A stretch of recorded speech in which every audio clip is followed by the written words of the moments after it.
Ramana Shiksha Hare Krishna. Most welcome, happily to. Like they say, you made my day.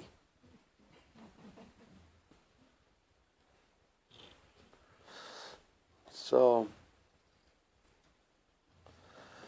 love, love, love is all you need.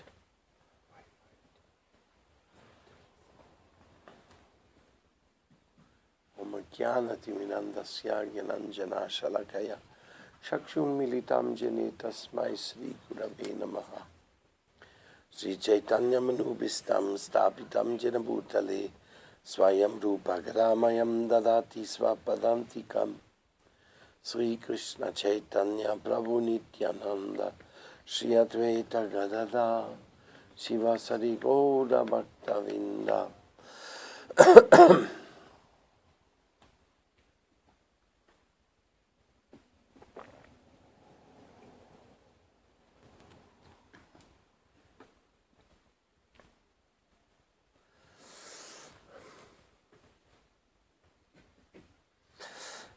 You look so familiar to me. Did we meet before? Yes? No, we haven't. Okay.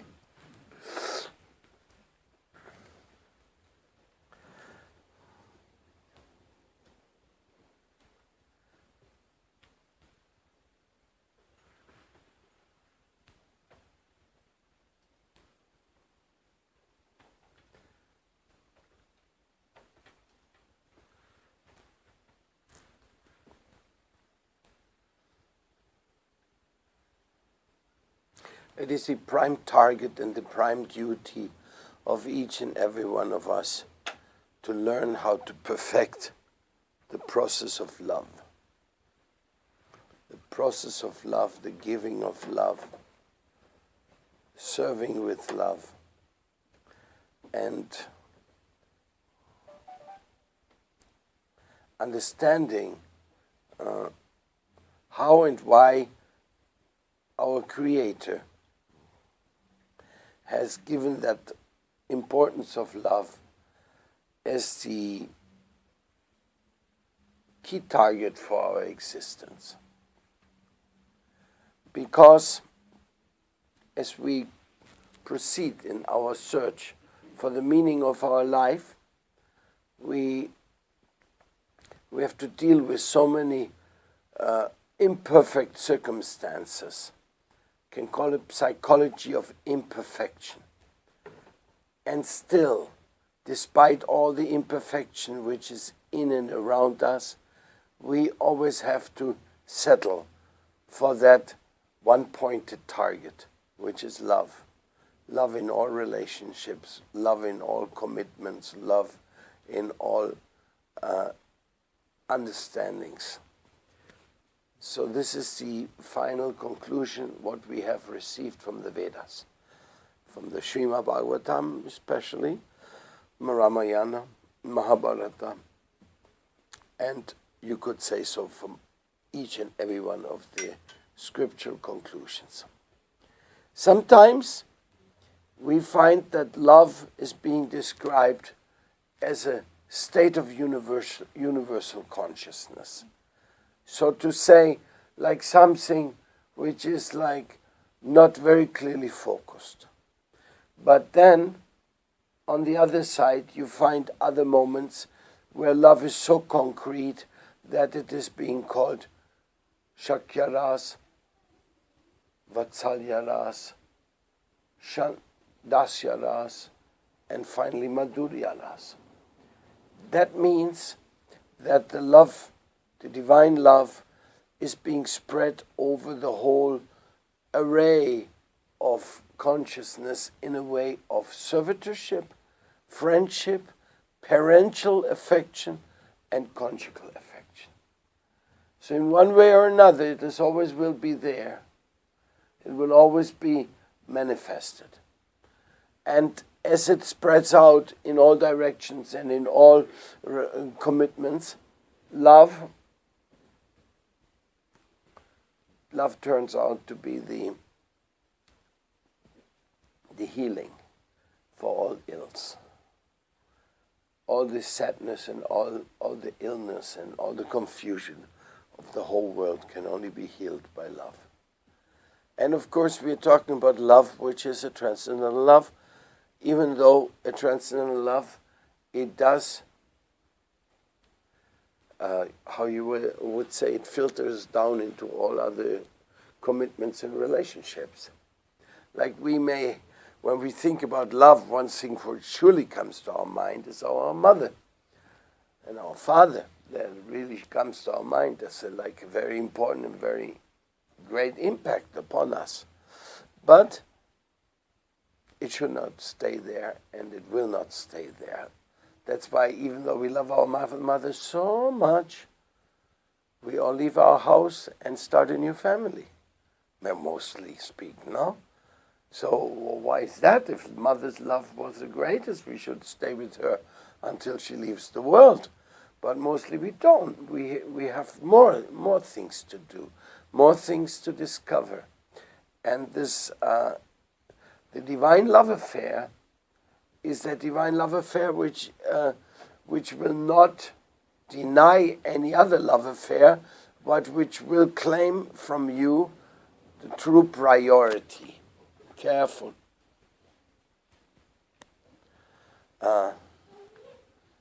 So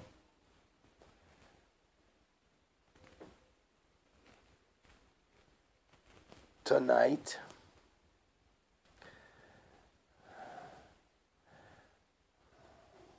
we're feeling that this love has brought us all together,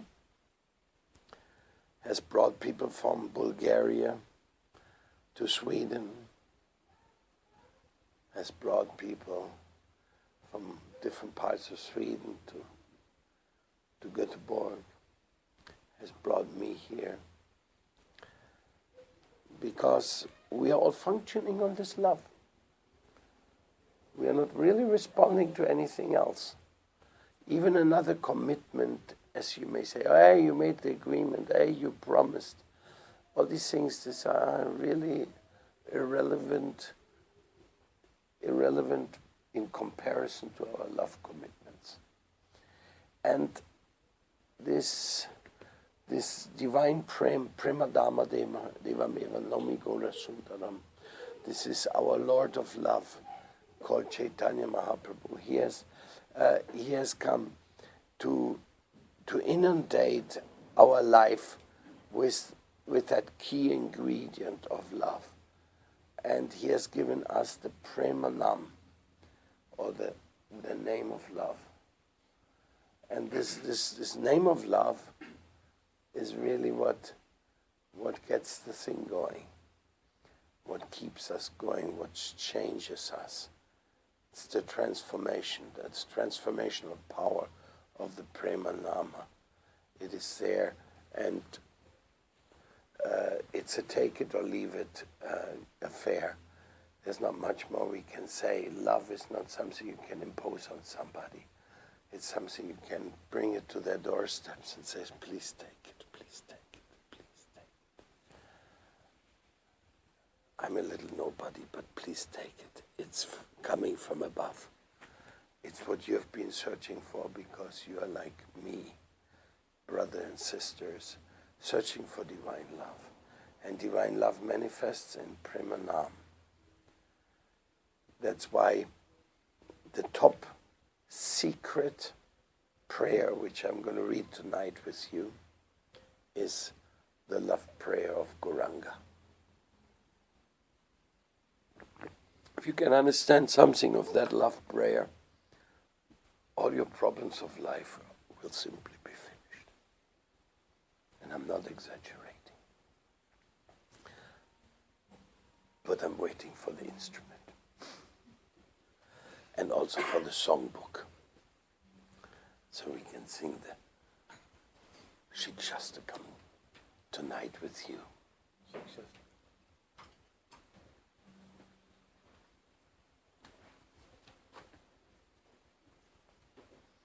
Yes, if you can hold it, that'd be very good. Om in Heve. Swedish. Krishnas helige namn spegel godslekker de materielle existensens forterrende, som man erfaringen. Yes, in Sweden, but now I want to sing it in Sanskrit. Okay. Thank you. Where's your guitar?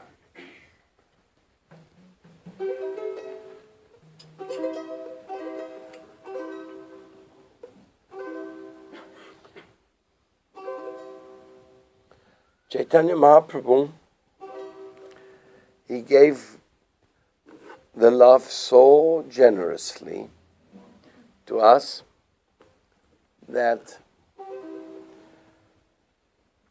he requested us to take the fruits of love which he brought into this world and to help him. He requested us to help him to spread these fruits of love. As a very imperfect little being, I have simply accepted that invitation as a very great blessing upon me. And therefore I'm also trying to distribute these fruits of love to you here in the ripest of its fruits, the ripest of the ripest. Chetudarpanamarjanam Bhavamahadavagni nirvapanam Shreyokairavachandi kavitaranam Vidyavatu jivanam Anandam buddhivardhanam pratipatam Purnamrita svadanam Sarvatmasnapanam param Vijayate Sri Krishna Sankirtanam Nam nam makari bahutani ja sarva shaktis tatarpitani yamitas malane nakala etadrishe tava kripa bhagavan mamapi durdaiva midrisham yajani nanuraga trinatapi sunichena tarorapi sahishnuna amanina manadina Kirtaniyat sadahari Nadanam najanam nasundarim Kavitam va jagadisha kamaye Mama janmani jamanishvare Bhavatat bhakti raitu kitvayi Ainandatanu jakinkaram Patitamam vishame bhavam buddhu Kripaya tava padapankaja Stitaduli sadrisham vichintaya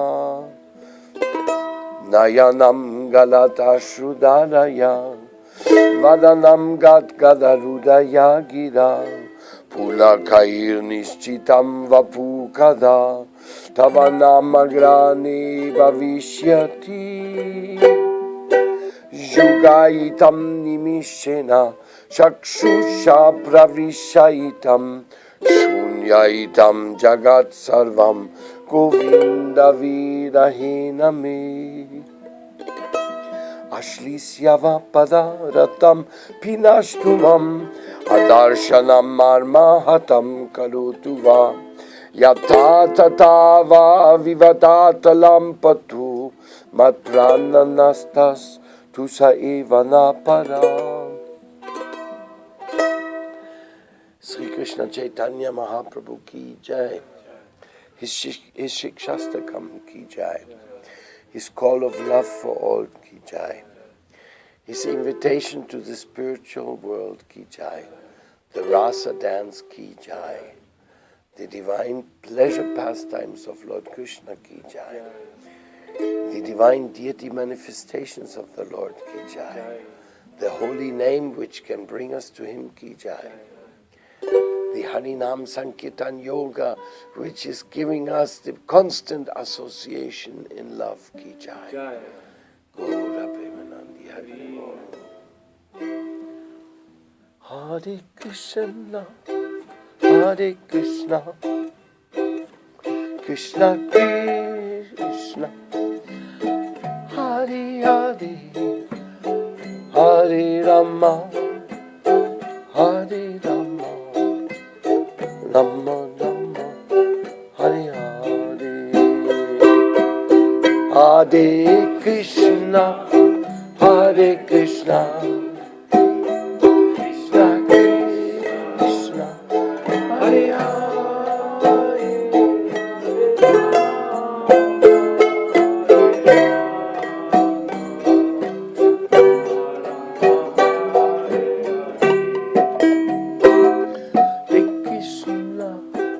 Hare Krishna, Krishna Krishna, Hare Hare, Hare Rama, Hare Rama,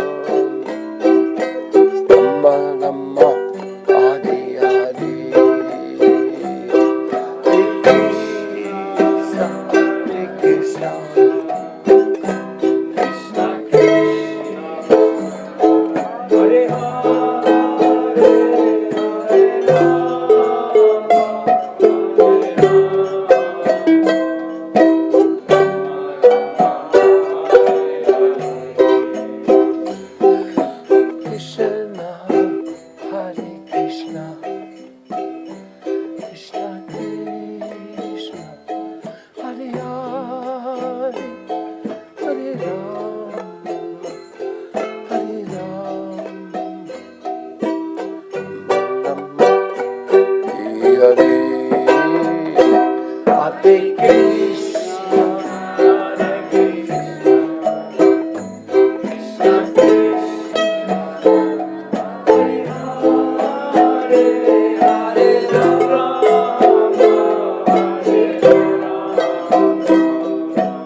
Krishna Krishna, Hare Hare.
Hare Rama, Hare Rama, Rama Rama, Hare Hare, Hare Krishna, Hare Krishna, Krishna Krishna, Hare Hare.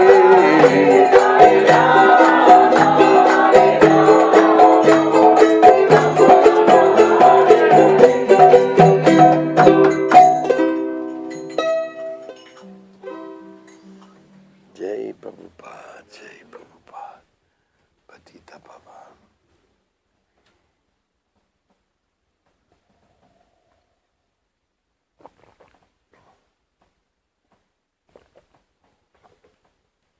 I need the English translation of the Siksastakam.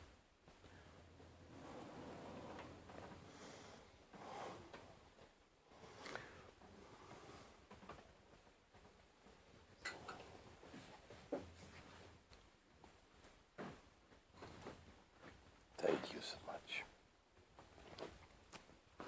So, tonight we are talking about the divine descent of love into this world.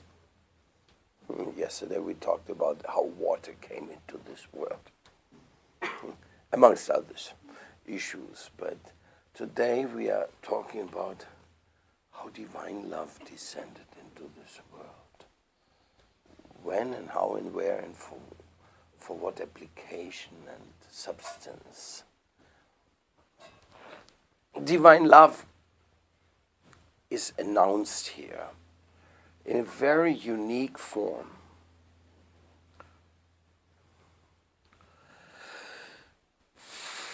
The intensity of this divine love, as announced here,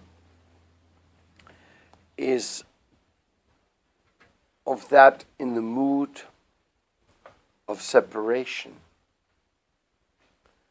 Like you are longing for something which is so high, it seems unreachable high, but your longing for reaching it intensifies, increases.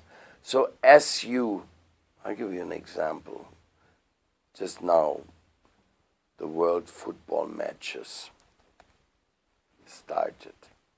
So once my Guru Deva, Sannyas Guru, he gave an example about the intensity of divine love. He says, while the football is flying in the football field, certain amount of emotion accompanies it. Oh, oh, oh, oh, oh, oh, oh, oh. But when the ball gets close to the goal, like it's within the 1 meter range, and it's surrounded by some players, and they're like trying to figure out how to move that ball, the intensity becomes to like an what's happening? What will happen? And it can only culminate in an or an So it's a kind of I'm talking about emotions here, how emotions arise in a person and intensify. So in divine love, that type of emotion also exists. So I just gave you a mundane example, that if the true divine emotion arises in you,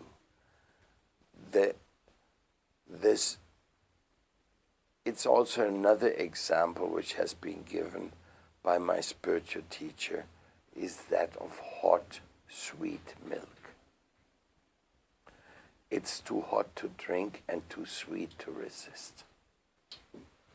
Something like that. Maybe you have been fond of drinking hot, sweet milk, and you know a little bit of what I'm talking about. It's something like, you like to, but it's too hot. You can't. So you cannot reach it, but you cannot bear being without it. So in the journey of divine love, which I'm introducing to you tonight, I beg you to bear with me my own faulty attempts of description. But please notice that what I'm reading to you is definitely not coming from any human brain. It's not a poetic expression. It is something which we call the manifestation of divine love as a prem avatar.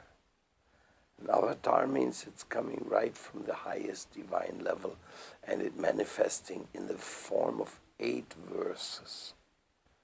8 verses which can simply undo the Gordian knot of your existence. It simply can undo it. If you capture it in your heart, if you allow it to go deep inside, you will not be able to find another worry ever again. It's a big promise, isn't it? So, take me up on it.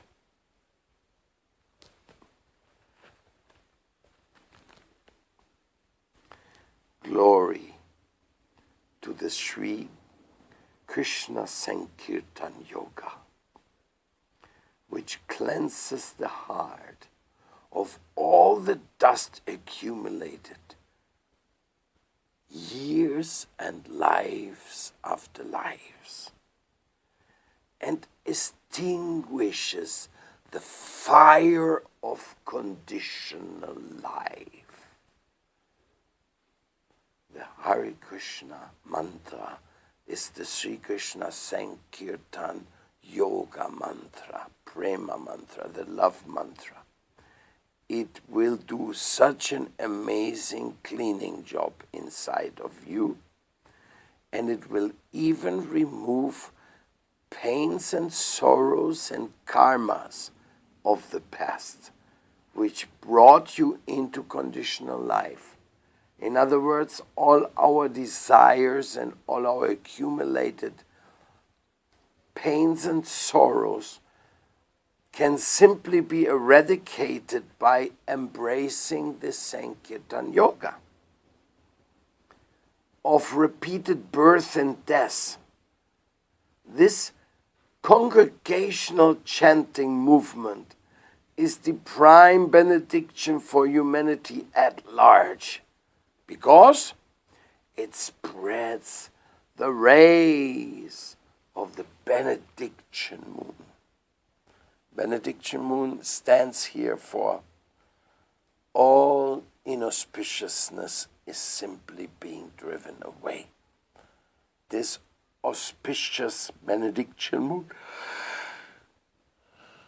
is the full moon of Gauranga.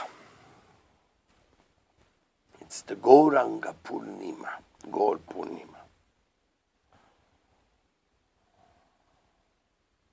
It is the life of all transcendental knowledge.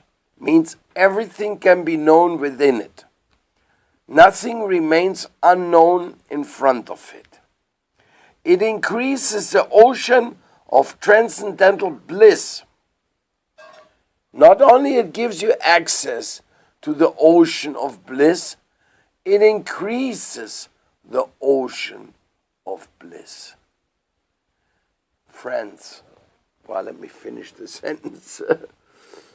And it enables us to fully taste the nectar, for which we are always anxious.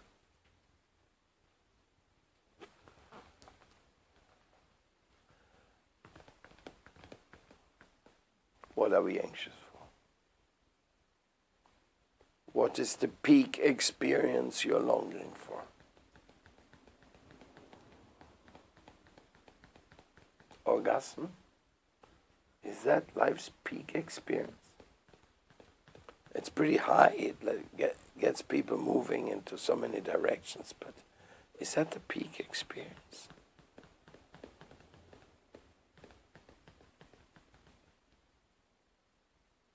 Does any drug can convey to you a peak experience?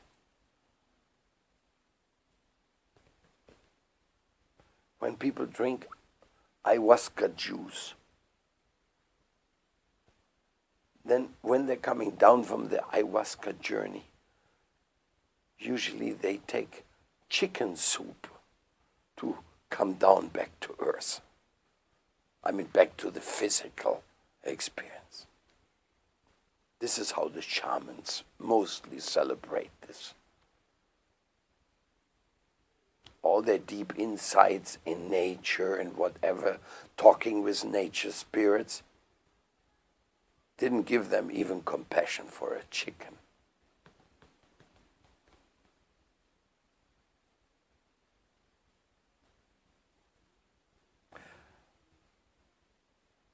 Peak experience. Well, what is the meaning of a peak experience? Here it is mentioned, peak experience. It says very clearly, it increases the ocean of transcendental bliss, and it enables us to fully taste the nectar for which we are always anxious. What is that? Is it true? Is it not true? Is it possible?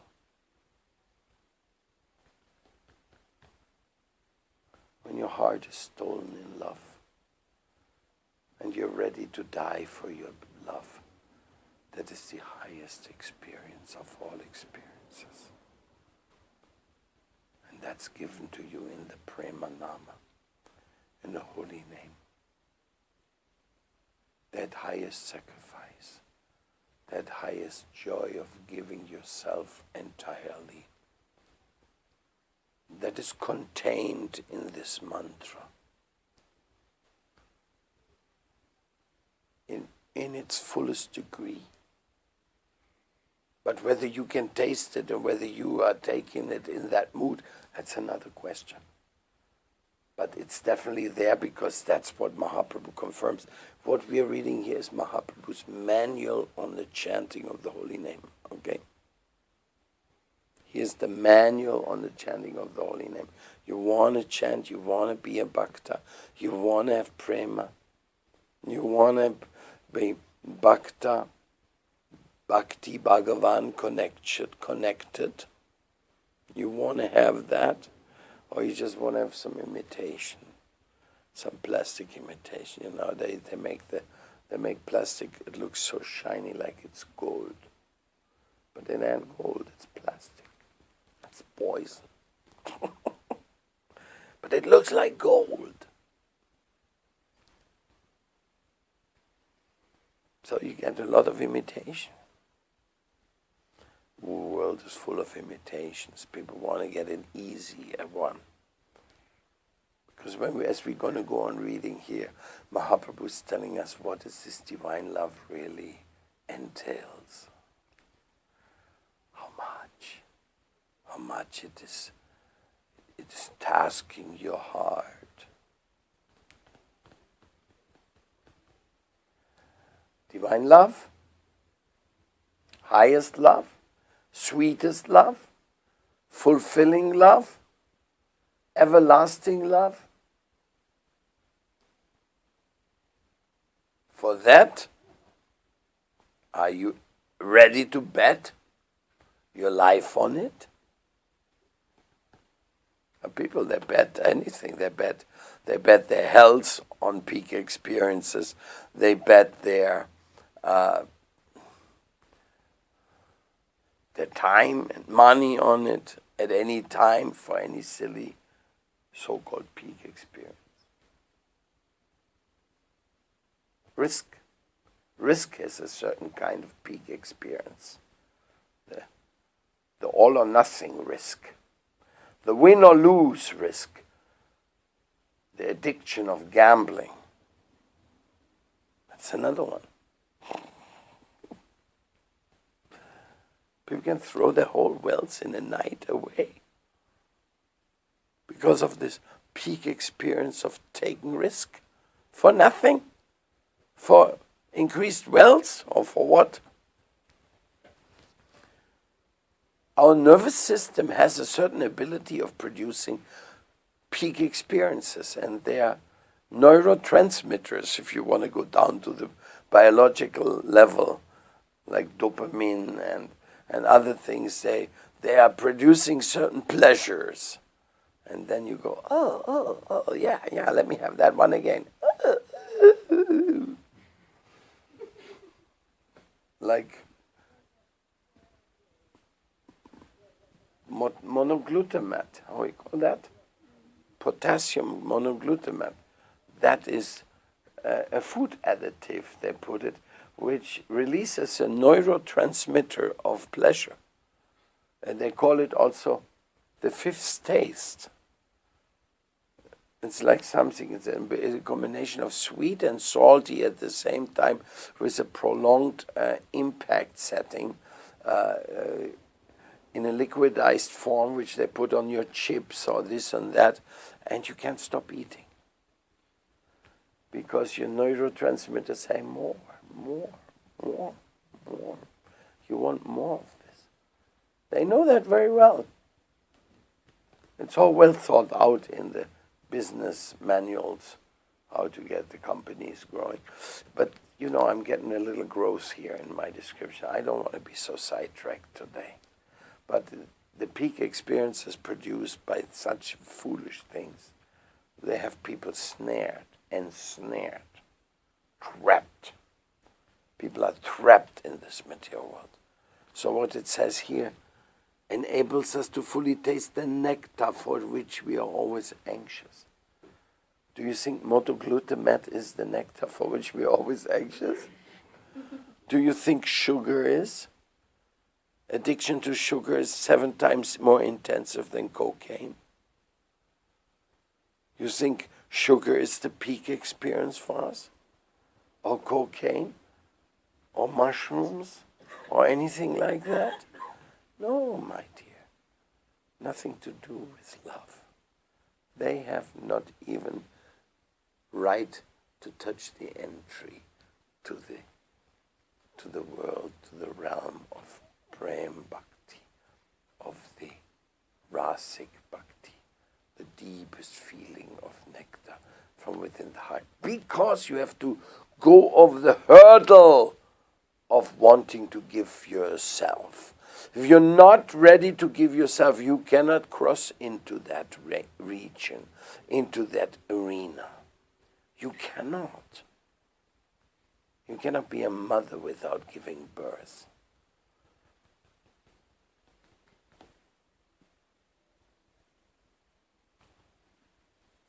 That's painful.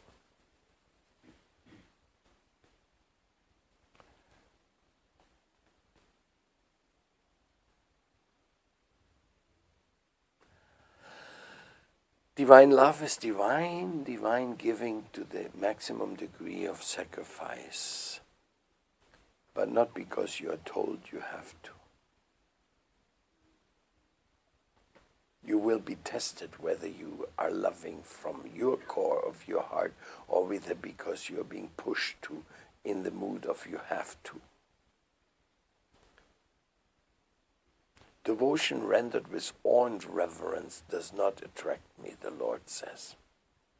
But when the divine damsels of Vrindavan, they chastise me with severe repulsion, being upset for my behavior, that captures my heart entirely.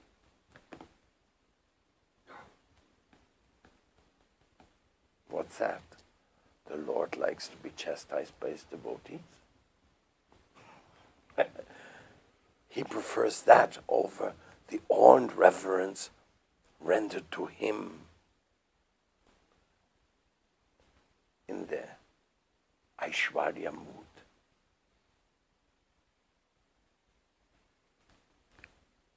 But this is something coming later here.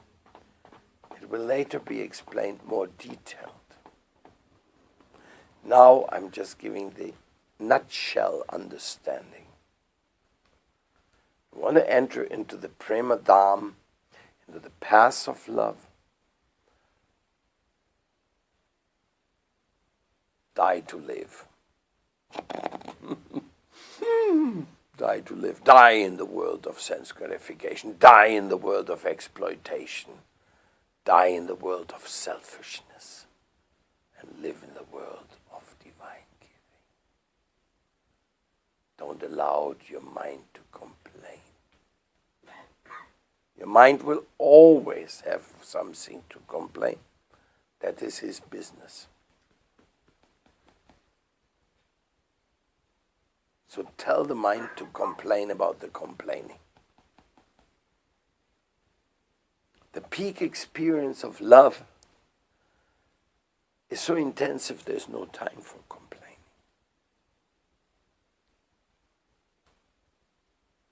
And there's also no need.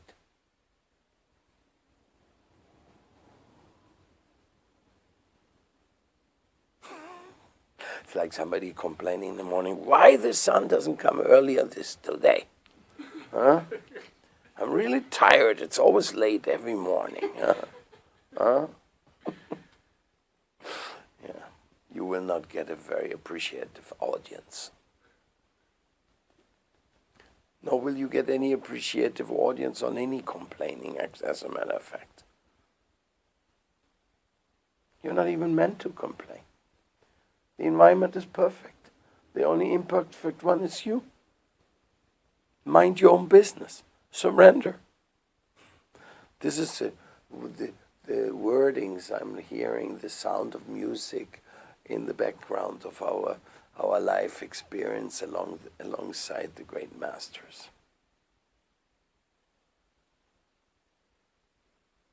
That was something. That's what we are amazingly appreciating. So, want to go into the world of prema? Then let's hear what Lord Chaitanya has to say about this mantra. Oh, now it's getting heavy. Oh my Lord, your holy name alone can render all benediction to all living beings, and thus you have hundreds and millions of names like Krishna and Govinda. In these transcendental names, you have invested all your transcendental energies.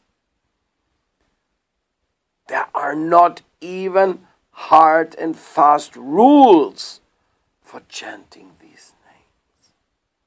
Oh my Lord, out of kindness, you enable us to easily approach you by your holy names. But I'm so unfortunate that I have no attraction from them. Out of your kindness, you enable us to easily approach you by your holy names. But my ego is so engrossed with itself that I do not pay much attention when I'm informed about the holy name. It's like I'm asking, where am I there?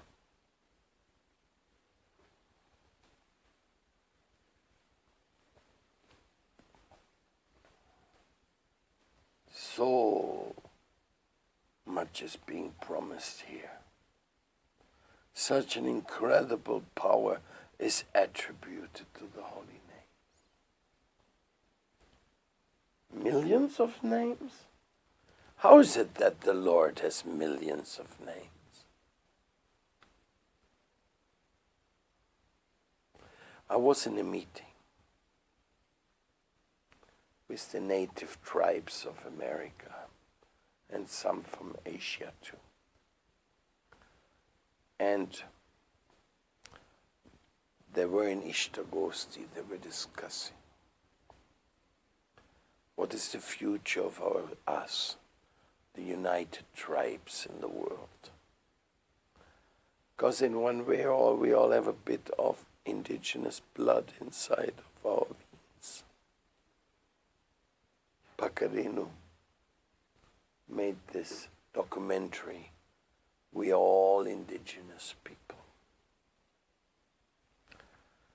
So we were in the meeting of tribes, and I asked each and every one of the seniors, how do you address Divine Mother? How do you address her feminine form? And how do you address Divine Masculine form? Because in all the traditional tribes, at least the ones I've come in contact with, divinity is always understood as feminine and masculine. Not just masculine like in some other traditions. So I collected all the names at that time. I wrote them on a paper. And then I started chanting them. Just like we have this kirtan tradition, we sing the holy names. Kakuru Serangwa Ati Senekam Radha Govinda Rad Sita Ram. And I was just chanting and in the most natural way a kirtan developed with everybody participating or simply appreciating. And I was always thinking about the shloka. You have hundreds of millions of names to be appreciated. In each language the Lord has different names. And still He's always the same. So we chanted. It was recorded. It started at 6 o'clock at night.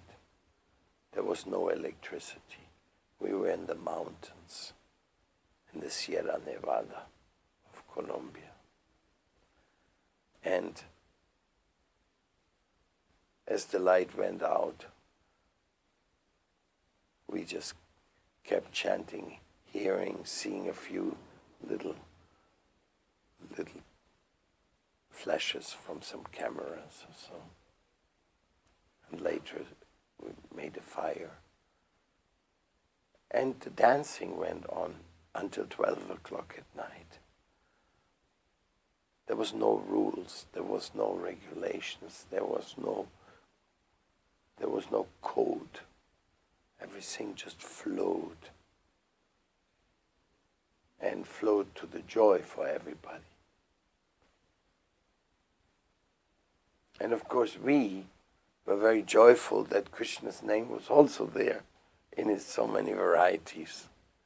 Gauranga Radha Brajaswara, our Ishtadev in the Vrinda mission, worshipped since 30 years in the mountains. So it was a pretty unique experience.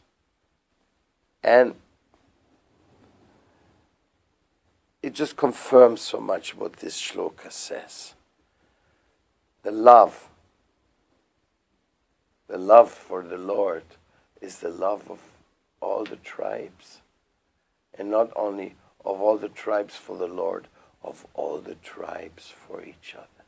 Isn't this one of the major problems we have on our planet? That we just can't get along with each other. We have so many ideologies and so many provincial interests that we are always on top of each other, against each other, cutting the other out. It's not possible in the love of the tribes. And this is why this method of the chanting of the holy name is really giving you the entry to the love of the Lord and the love for all the tribes. For all your brothers and sisters, regardless where they are, what they look like. Something which we are still far, far away from learning. Even though we try. No, some people complain. Oh, why we are not giving shelter to all the people who are persecuted in Syria or Iraq or here and there. Of course, then if you give shelter to everybody, then everybody wants to come to Europe or to America. But actually we have to love not only the tribes, we have to love the mother. Number one, we have to love the Divine Mother. That Divine Mother love is the love of Mother Earth, is the love for this planet, for this greatest energy field of care. God's energy manifests in the care feature of Earth in such an unbelievable way. It's very difficult to reciprocate adequately to it. But you can by chanting. Mother Earth is very happy when the children are chanting and dancing. You know? Chanting and dancing is really the answer here for harmonizing.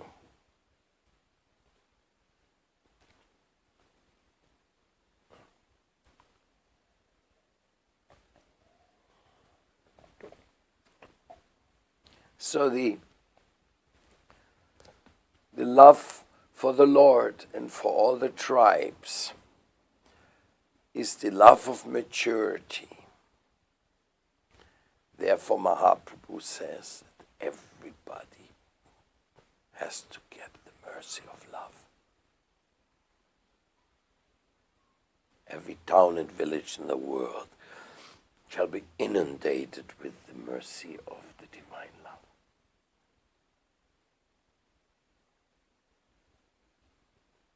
Sounds like a good idea. Go out in Göteborg at night like we did in other years, to simply spread love amongst all the people sitting there looking for love in other directions.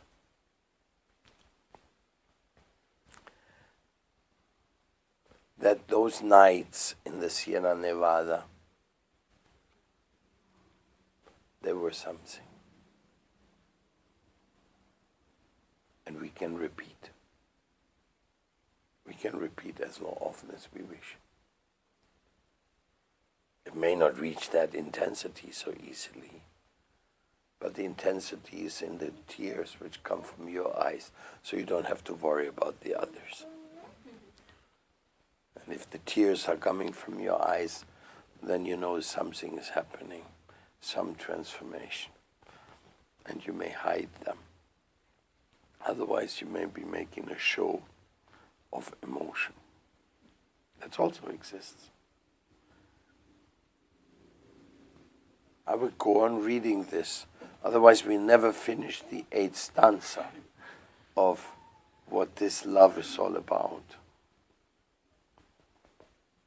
One should chant the holy name of the Lord in a humble state of mind, thinking oneself lower than the straw in the street.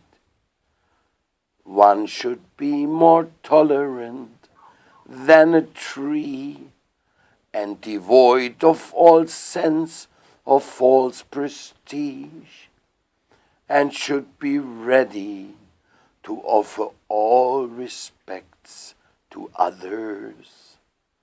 In such a state of mind, one can chant the holy name of the Lord constantly.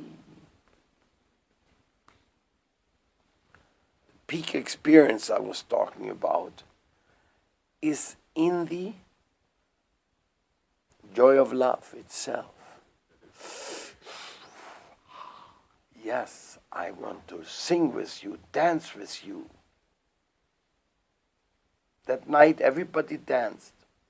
4-year-old kids, 80-year-olds, sagas, mamos, everybody was spinning around and just feeling the joy. And sometimes you were touching each other as you bumped into each other, or you had the circle dance or this or that.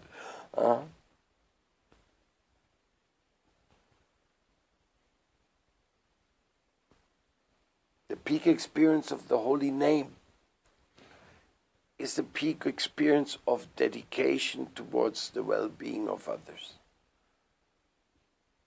The fulfillment of wanting to be there when others need you. If you are not there for others when they need you, you cannot claim that you love them. And if you don't love them, why is that? What is the meaning of not loving others? Okay, you love yourself, fine. So you think you will get the peak experience out of loving yourself? Then each and every one would be just swooning in their peak experiences. Because, like one time they asked Prabhupada about egotism, and Prabhupada said, if we would love God as much as we love ourselves, we would almost be pure devotees already. So there is something about this loving yourself. Of course, then we have the psychologist screaming, but first you have to love yourself, then you can love others. Of course, if you don't love yourself, then you also don't love what has been done to you, created, given to you. This love power is given to you for somebody, not for yourself. You know, imagine standing in front of a mirror and telling you, I love you. It's pretty silly, pretty gross, no?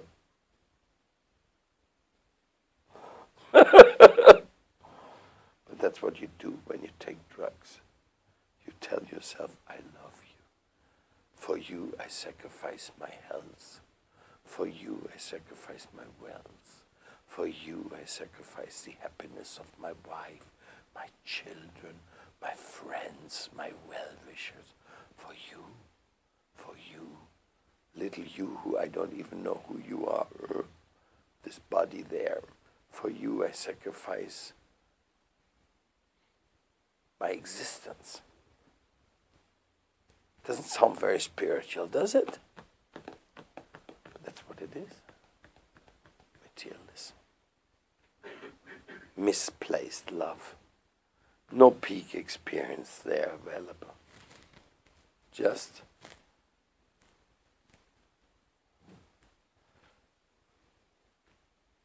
reminds me of the guy in front of the bartender. The bartender says, what ails you, brother? Why are you looking so sad? He says, yes, I'm really down. You need a scotch on the rocks. Come on. We'll get you uplifted here. And then he comes by. Now, did anybody do anything bad to you? Oh, if you just imagine. It's really bad, you know, life. You need a martini dry. Next one. And when he's like, all like, in his bizarre anesthesia situation, and then the bartender asks, are you happy now? Or you need another beer?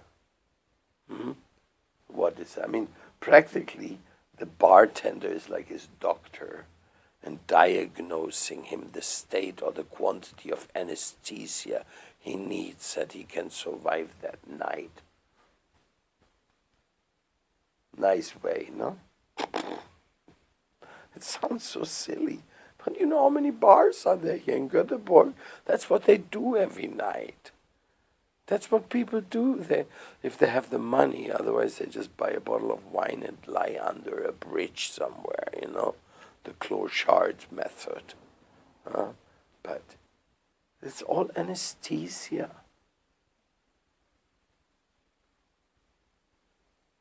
Peak experience, forget it. I had no peak experience there. nothing which can heal you. So Chaitanya Mahaprabhu says, medicine is, I have to eat some humble pie. Ready? Ready for the humble pie? No, I want proudy pie. No proudy pie. You've eaten that already since you were born. And all what you get from it, depression. Now eat humble pie, that's good. What that means? You should be thinking of yourself lower than a straw in a street. Oh God. I mean, they're really asking a lot, don't they? Professional, studied 19 years in university schools, and now I'm supposed to think of myself lower than a straw in a street. I mean, this is something close to impossible, no? Aren't we always jerked up to think of ourselves a little bit more? I got now 7 titles. I just came from the international seminar of media utilization, and I'm also a doctor on commerce and this and that. And now I'm supposed to think of myself lower than a straw in a street. What kind of psychology is that? What are you trying to do with my mind? I mean, I came out in a newspaper, I was interviewed in the television, I already wrote a book, and now you tell me I'm more lower than a straw in a street? No, you're not lower than a straw in a street, but you should feel yourself lower as a straw in a street for your mental medication. You know what we were talking about, the women issue today? I say, then if they say if they indicate such a thing, it's just for making you more happy, more humble. Not that you are worse, less than a straw in the street. Why the straw in the street is being given as an example? Because it doesn't offer any opposition. It will go wherever you want. You take the broom and you just kick the straw anywhere, and no opposition, no complaint. So if you consider yourself as low as a straw in the street, you're always eager to get orders. You're always eager to execute and to come up the mark of doing the wonderful things of giving love. Give your love away. Give your love away. Don't be afraid. Give your love away. Love, love, love. So, how can I give my love away? I cannot give my pride, my proudness away. So I have to be humble if I want to give my love away. If you're really humble, really sweet, everybody wants to have your love. Then, be more tolerant than a tree. Doesn't matter what you go on chanting. Doesn't matter what happens, what opposition comes to you. Respect? No. Don't expect to be respected. Show respect. Show respect, show respect, show respect. What do you lose by showing respect? But I will only show respect if they also show me respect. No, you're in the business, huh? I will give you some sweet comment on your glories, because you are also glorifying me. This is not bhakti. This is not what Mahaprabhu is explaining here about love. This love is so intense, you want to give respect to all and not any respect for you. Why? Why you don't want to be respected? Because tears are not coming from my eyes when I chant the holy name. I'm such a dry fellow. So sad, so separate from that love which I'm longing for. And how will I want to be respected in that fallen condition? don't want to be respected. I just want to be allowed to serve. If I can serve, then this is my real joyful existence. And then in this humble state of mind, you can continue to give your mind to the holy Prema Nama. Your mind can apply to it. Yes? Love is all I need. Love is all I want. For love I'm ready to give myself. The fourth stanza. O Almighty Lord, I have no desire to accumulate wealth, nor do I desire beautiful women, nor do I want any number of followers. I only want your costless devotional service, birth after birth. And then so many beautiful women are coming. And maybe wealth is also coming. And people come to you and say, oh, you're so great. Swamiji, what you have done is so nice. And you have to say, no. I'm not nice at all. Nice is the Lord of love. Nice is the divine, the highest love. You know, in the material world, beautiful woman and wealth. Wealth is the root cause of the majority of crimes, if not all crimes. And beautiful women corrupt any loving commitments easily. For another beautiful woman or for every type of sexual impulse, people can somehow or other throw away their own children.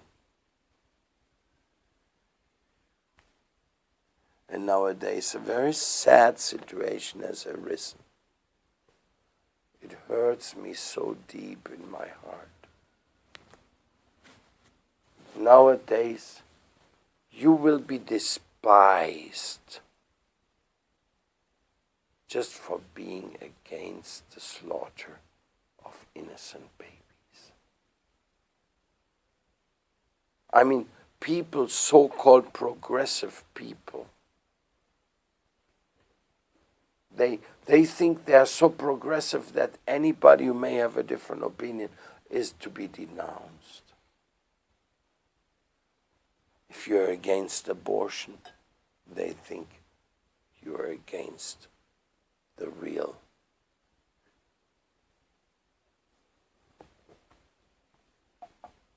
spirit of useful enlightenment, or I don't know, whatever they call it. Babies have not many defenders anymore, even though we all were there in the baby stage.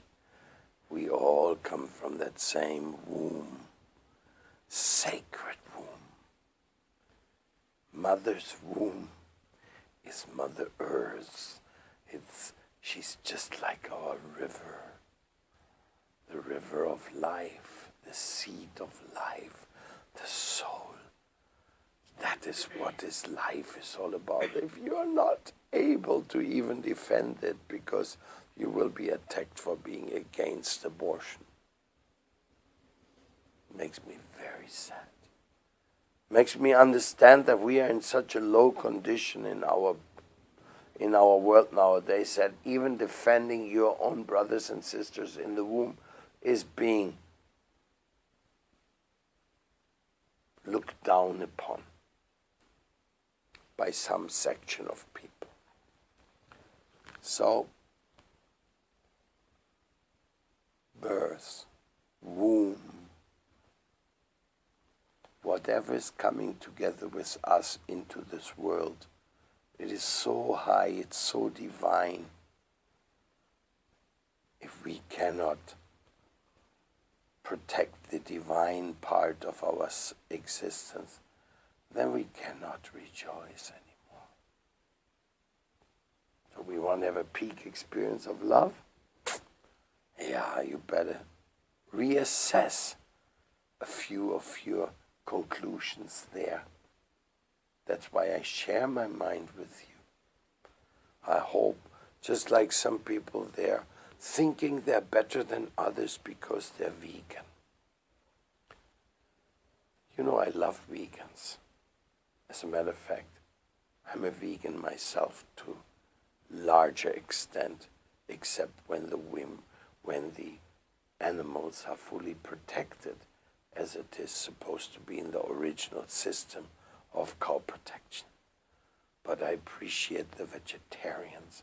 I appreciate those who understand that we have to protect Mother Earth, cutting down on all the things which cause harm to Mother Earth, and doing our sincere level best to improve the situation of this planet, and not look down on anybody. Just encourage everybody.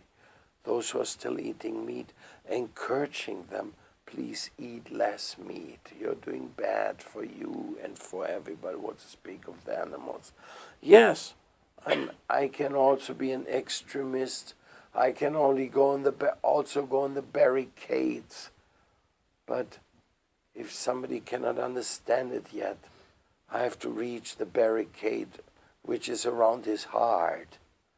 And I have to somehow swing over that barricade of his heart and get to his heart and give him such an intense hug that he cannot resist and will say, okay, what you want from me? Cut down on that meat eating, or cut it out, whatever you can, so we will have a better taken care of our situation. I mean, the law of karma exists anyway. Whatever you do, whatever you say, you will have to go through. You will have to go through the action and reaction scenario. It will be there anyway. But because we are followers of Chaitanya Mahaprabhu, we just want to give love to everybody.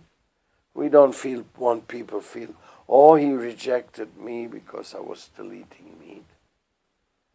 Prabhupada never made a condition. He said, only come to my temple if you're vegetarian. He said, give the love away to everybody.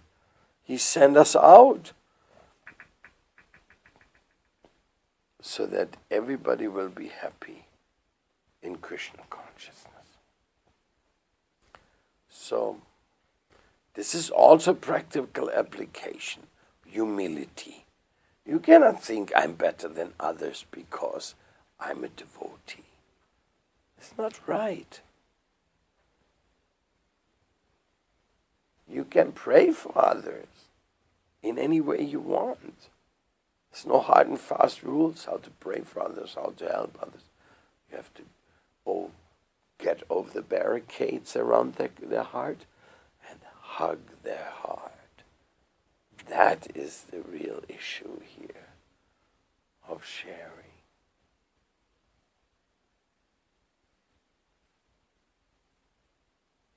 Any fool can kick out somebody else.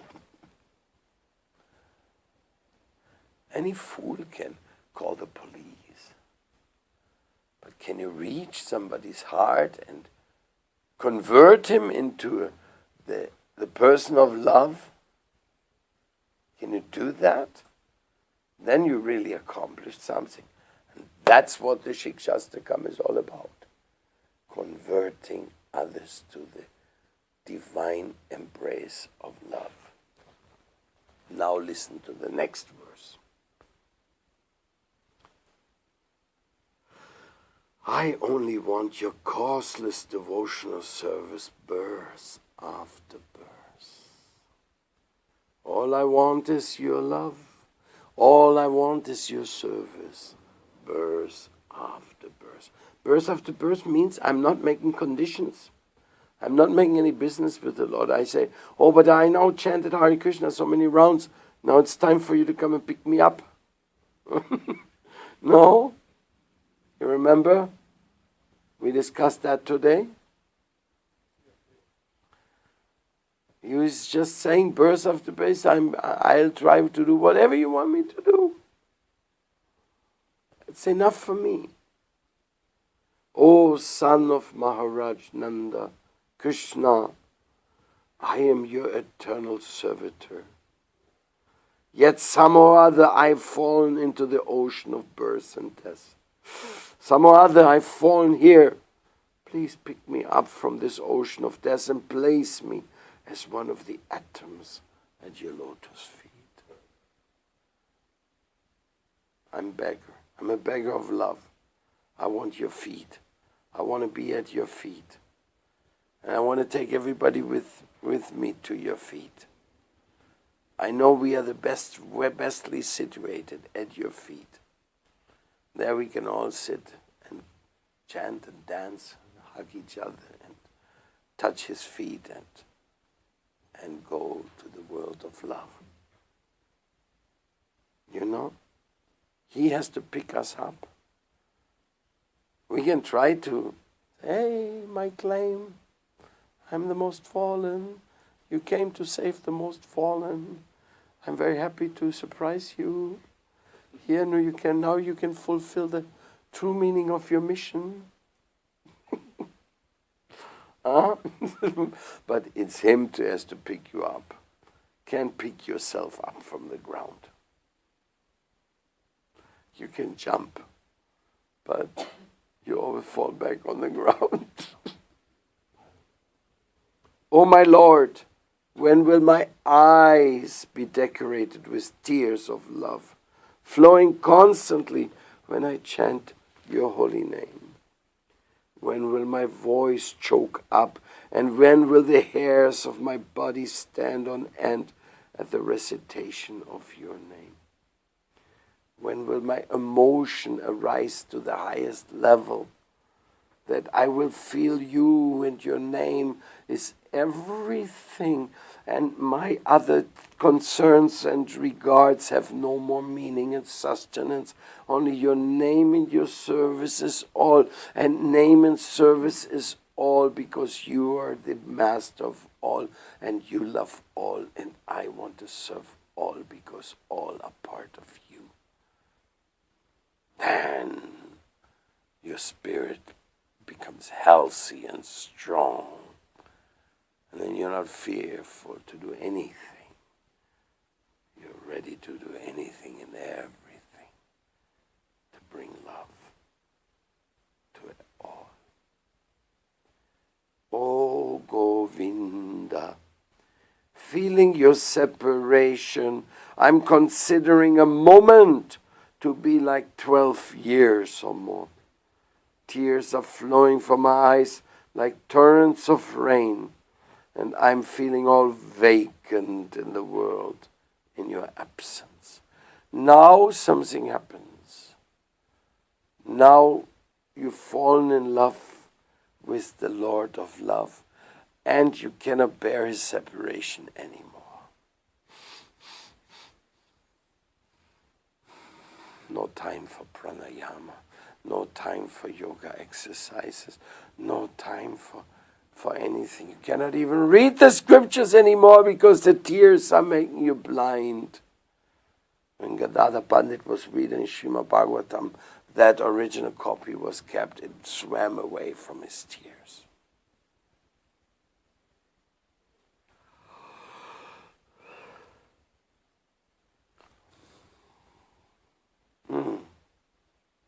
Separation from you cannot be tolerated anymore. Do you ever feel like this about somebody? Just see a mother, what she is screaming like and behaving if her little baby disappears.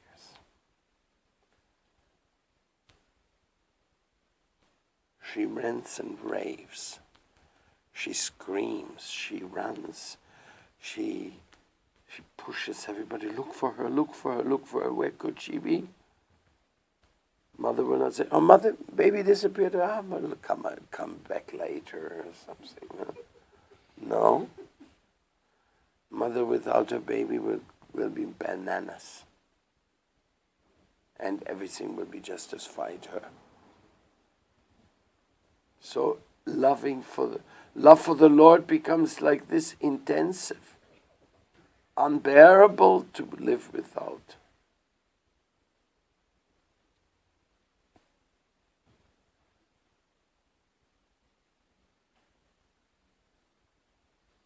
How you manifest in this realm. You manifest in this realm as simply a beggar. I wish my love to be real. But now we're getting to the last part of this loving instruction, which are getting heavy. I know no one but the Lord. Krishna is my Lord, and I shall remain so, even if he handles me roughly by his embrace, or makes me broken-hearted by not being present before me. He's completely free to do anything and everything, for he's always my worshipful Lord, unconditional.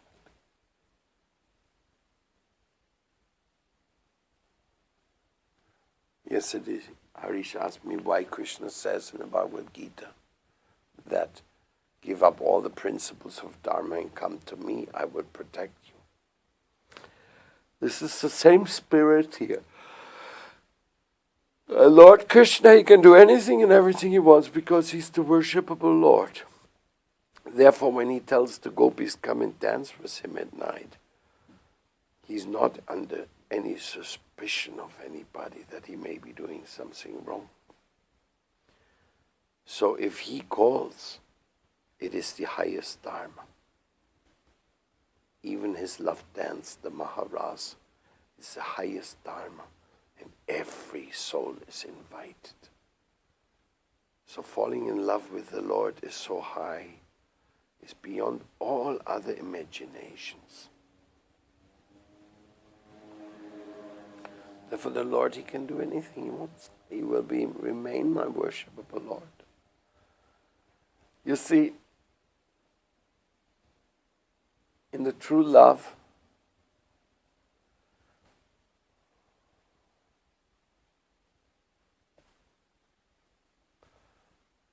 the surrender degree is such that the devotee, he becomes a slave of love. But within that slave of love, the Lord becomes the slave of love. Means they live for each other.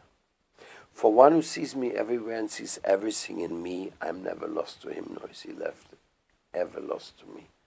Krishna says, I am in the heart of my devotees, and my devotees are always in my heart. So these are the hints of what is the peak experience for the soul. It's only there to be found in love. Any other attempt, it will not suit your heart's demand.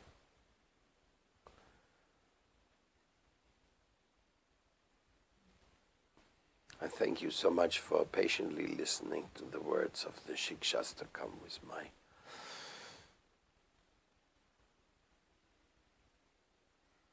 my appreciations, as I heard from my spiritual masters. It's the sum and substance of life, and this love is the only thing which keeps us going. Like I say, this love is the only thing which brought me back to Sweden again, because I know that all of you are serving Prabhupada here so nicely, trying wonderful things. Wonderful things means when it's from the heart. It doesn't mean whether you are preaching to 2 people or to 200 or 2,000 or 200,000, it doesn't matter. Of course, a devotee always tries to expand his activities. In one way or another, he tries to reach out, but not at the point that it's not a movement of quantity, it's a movement of quality, Prabhupada used to say. Searching for quality in our relationship in what we do. And quantity is not in your control, But of course we are not against it that a quantity of people are benefited by Krishna consciousness either. But sometimes we have to also eat humble pie.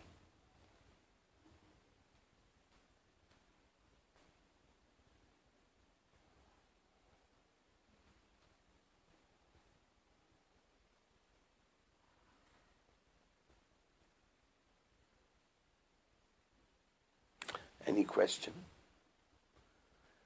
I offer my humble obeisance to my Guru Deva, Srila Prabhupada, Srila Bhakti Rakshita Maharaj, for his deeper insights I've been able to appreciate in his own conduct, and the Mahaprabhu, who we have been worshipping ever since over the last 30 years in many, many places around the world. I've taken many deities of Mahaprabhu, like I brought here also, and usually in and around their worship, great miracles, great wonderful things have happened. So I'm still very, very happy, looking forward to see what's the next plan of Mahaprabhu. And let's see. Just let's see. It's all great.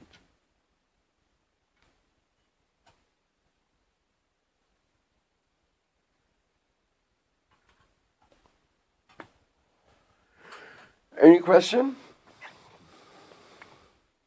Don't be shy. I know it's a little late. You're also probably a little hungry. Today's Friday. Yeah? So, weekend ahead. Weekend in Imlitala ahead. Radhakunda waiting for you. The one and only Radhakunda in Sweden.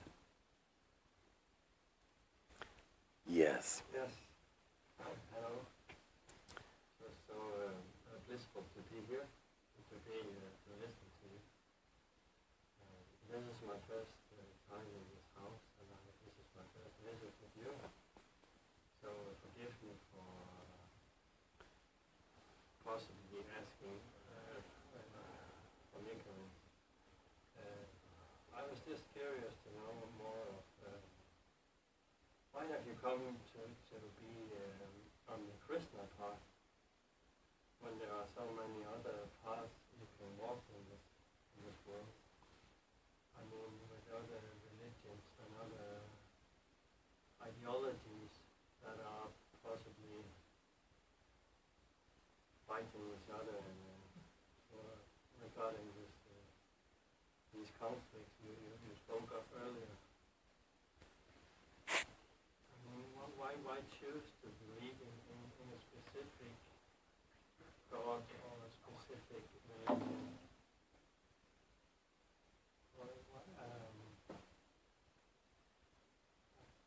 Many masters seem to have their tradition, and I was just curious to know why you chose yours. Thank you very much for your question. First of all, destiny. I became a disciple of Bhaktivedanta Swami Prabhupada, my beloved spiritual master, because I was looking for spirituality. I was looking in a very childish way. I was only 17 years old. I was a strong defender of justice in my own self-estimation, which had made me into a very staunch socialist, hoping that socialism would actually go through and bring justice to this world. Then, discouraged by what I saw happening, I said, I'm looking for justice in an unjust world. So I have to find something which comes from beyond this world and which points out to the qualities beyond this world where such judgment may take place on a higher level, because it's apparently not happening on this lower level. And by reading the Bhagavad Gita, I find such a strong answer that I didn't really feel anymore that there's a lack for me for deciding or not deciding. I just say, well, I met this is great, my spiritual master. He is doing what he's doing right in this world, right next to me, and allowing me to participate. And I was trying to participate in other spiritual missions before I met him personally. That was not possible for me. It just didn't happen. Could tell you a long story what happened in the different attempts, but it's not so important. It just didn't manifest, whereas my spiritual master received me with open arms, and even though I didn't meet him personally, just through his devotees and through his setup he had made. So in 1972, when I met him personally in Paris, I had already lived and served in his temple for 1 year almost. And I was so eager to meet him. I was so, when I'm going to finally meet him. And then I was allowed to meet him and talk to him and really feel his presence. Then I was simply overjoyed. And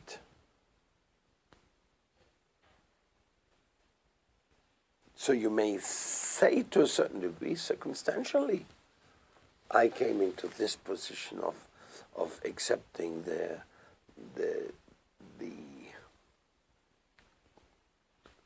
attempt of service as a Krishna monk. But I also accept to serve in other faculties. I'm also serving in the faculty of a guardian of Mother Nature. I even serve in the faculty of what they call a mamu in the Sierra Nevada of the indigenous people. They invited me to defend Mother Earth by accepting this role of service. I also accepted that. I didn't feel there's any contradiction there. But you see, from my inner feeling here, which I think is very close to your appreciation, we cannot discriminate between one and the other spiritual path. Either we embrace the divine manifestation as it comes down into this world as a God-given help, which manifests in so many ways and which we have to learn to appreciate, or our own credibility will also be jeopardized of our own descent of our faith has come to us. If we come into this idea, I'll go to heaven, you all go to hell, or something like that, no? It doesn't fit in, and it's not the mood of Chaitanya Mahaprabhu. I could say that those verses I was reading tonight, they're the key reasons why I'm here and why I stay here. Because of this content of this, and this great all-inviting spirit, which comes from Chaitanya Mahaprabhu in particular. Then, to end up the answer to your question,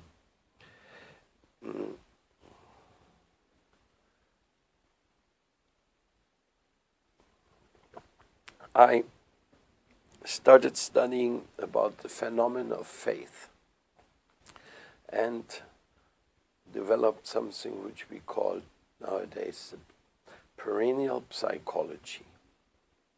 And it is a study of the phenomena of faith in the development of consciousness. And in this work, which of course I offer to my spiritual master and to the Vedas as well, we have distanced ourselves totally from confessional preferences. what is perennial psychology is something which is such a beautiful phenomena, and people embrace purification and values and discriminate between what we call in perennial psychology. We say there's the indiscriminate with others, selfish, and pure and grateful and compassionate. There are different approaches to XYZ circumstances. And we all have a chance to decide which one of the three are we going to take, or are we even going to aspire for some higher thing? So in this way, by studying how the individual consciousness in the whole world is altered by one's own free will decision making, then I could see that faith is really the key ingredient, and that faith has been totally ignored by our many elements in our modern society. Secular education ignores faith. It tramples upon faith, or it just wants to manipulate faith or demand it to be put into their conclusions. Blind faith. No, not the living, flowing faith of finding the beauty of life and love. No, not that faith. It becomes a dogmatic thing, which, forget it. So the whole study in this faith phenomena led me to even embrace the Krishna philosophy more intensively, because I could see that these understandings were catered to and embraced in that philosophy. Otherwise, I probably would have lost my faith in this particular tradition. Even though human frailties are everywhere, undoubtedly. And it's a struggle for coming to such a level where we may call it totally sincere. Who's totally sincere? We wish we would be, no? But even that's a struggle inside of each and everyone to become totally sincere. But even that's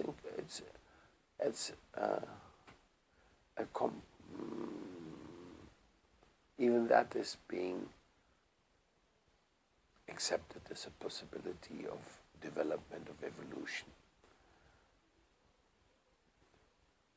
That's basically what I would say to your question.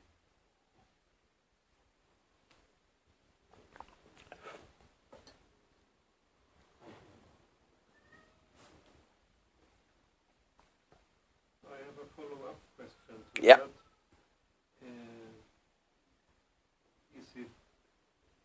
Is it wrong to assume that different traditions and faiths, there are all doors that you can walk into? Isn't it more like some of them may be open for you, some are not? It's the path that chooses you, more or less. Well, in a sense, that's what I was telling you. I came to this way because I wanted to find something I could give my heart to, and I found it. So in that sense, yes. But at the same time, you see, within spirituality, tradition, there's usually the element of we are the ones, and we got it really, and others got it maybe, or a little less, no? There's always a little shine or flare of that type of thinking. We accept that in a psychology as the same feeling you're allowed to have that my mother is the best. I think she is. She's so good, my mother. I think she's the only mother in the world. And he's right. She's his only mother. in this lifetime. Or we're giving him a little bit of cake. Okay. Be strong with your mother, believe in her, follow her, be faithful to her. Ontologically speaking, well, do we really want to do that? Do we really make an ontological comparison of religions within the realm of their faith? Do we really want to do that? Well, if we want to, you can read the Perennial Psychology. There we have taken painstakingly the symptoms of the different revelations of God and how they present each other within the spectrum of universal theology. And when you read that, you will find they do coincide a lot. In the case of our lecture this evening, they coincide totally. It's all about love. Spirituality is about love. And when you go deeper in love, then more deeper things will manifest. And at a certain point, you don't want to share it anymore with others because they will not be able to follow through with it. But you have to follow through with it. A certain privacy area develops there.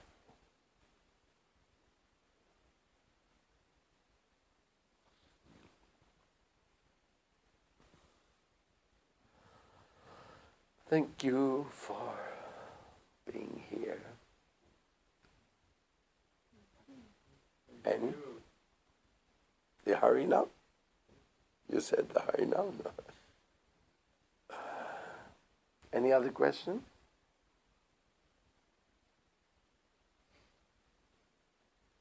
Please come and take prasada.